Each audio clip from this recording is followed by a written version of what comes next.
Welcome once again to my marriage channel. This is Agre, your marriage counselor. I want to speak about navigating your married life as a child of God.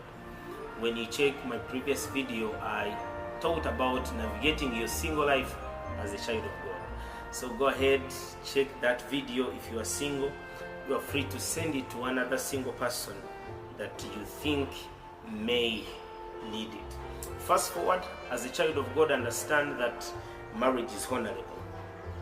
Yeah, marriage is honorable. It deserves the honor that God gave it when He began it and initiated it as the first institution that He gave man.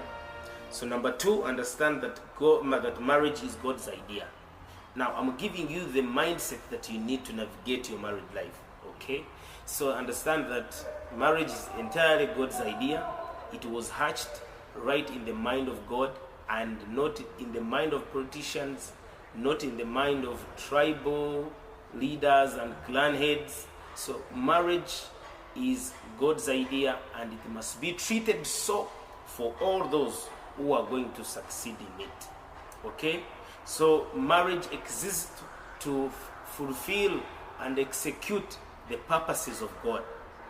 Not your purposes as an individual, but the purposes of God.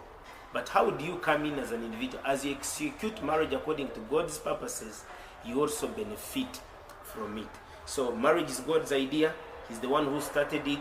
He's the one who began it right in the beginning of man's creation. Understand also that it's a beautiful idea. Now, this should sink in your mind, that marriage is a beautiful idea. Now, some of us tend to judge what God has started by by the experiences that we have and how people are experiencing it outside. I want you to understand this, that no matter your experience, marriage is good. You might be failing, you might be going through a hard time right now, but that does not take away the fact that marriage is a good idea. It is a beautiful idea.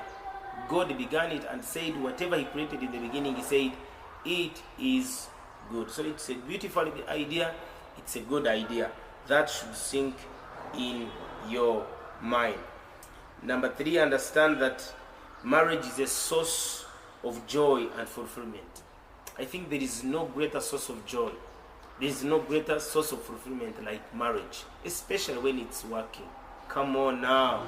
Yeah, I know some of these facts are actually an opposite of experience. But you cannot navigate your married life as a child of God until you have changed your mindset about this very subject. Okay, so please understand that it's the greatest source of joy once it is lived according to God's instruction. Once it is lived according to God's ways, it is the greatest source of joy and fulfillment. Okay? Also understand that a happy marriage is possible, but possible only among those who are actively living their faith in Jesus. Okay? Yeah. It takes us back to where we were. Marriage is a God's idea. And therefore, if it is a God's idea, understand that you can get the best out of it if you are actively living your faith in God.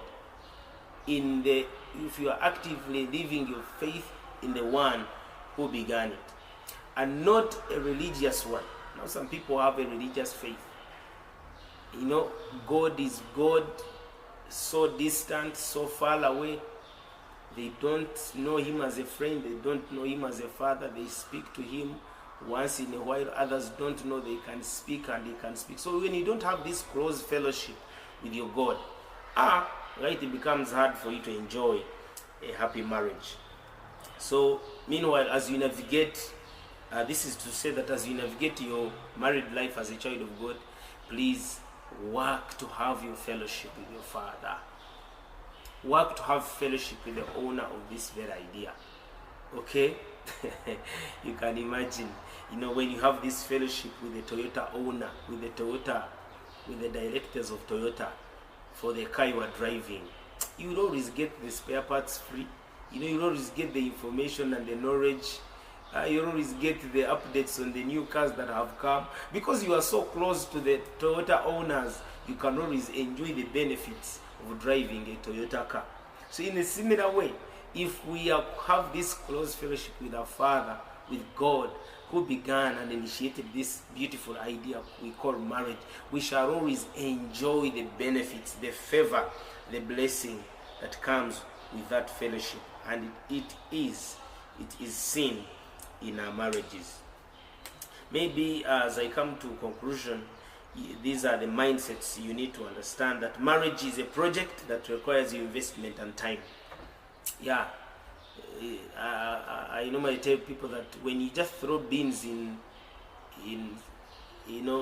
maybe somewhere in the banana plantation, somewhere in the garden, if you don't follow up to weed those weeds, those beans, and weed them, give them some fertilizer, you will harvest, but you may not like the harvest, and your harvest won't be compared to the harvest of a man who sowed but also went out to weed and provide fertilizer and do everything and care for the plant.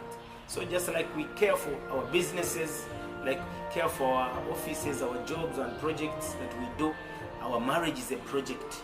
It needs our investment in time and in money. When did you last attend a marriage conference? When did you last read a marriage book? When did you last invest time in spending time with your spouse? Okay, so some of us give more attention to other things of the world, and we don't give attention to our marriage. Yet our marriage is the engine. It is the center that holds everything. So your marriage is a project. It requires your investment in time and information and knowledge and wisdom on how you will navigate your marriage. So be a woman who really seeks knowledge about the marriage, who attends marriage conferences, who listens to marriage teachings. You will be blessed, I am telling you. Okay? Understand the purpose for which you were married. Now, like I told you, marriage is God's idea. He purposed it from the beginning. So understand the reason why God instituted marriage. Okay? That is very, very important. Personally, I understand that marriage is a picture of our relationship with God. So until you understand that as a husband, you're supposed to love like Jesus loved, and the wife, you're supposed to submit like the church submits to Jesus, marriage remains a mystery to you. Come on. Yeah, these are things you must understand. It's a picture, it's a shadow. Marriage is a shadow of how God wants to relate with us, with his children. It's a shadow of the husband being the shadow of Christ and the wife being the shadow of the church. The church is the bride, Jesus is the husband. Come on now. So understand the purpose for which it was established, and you will enjoy it. Okay? As a wife, understand that you are a helper, and as a husband, you understand that you are a head, and therefore you're supposed to provide for your household. And among the provisions that you need to make is provide a vision for your household.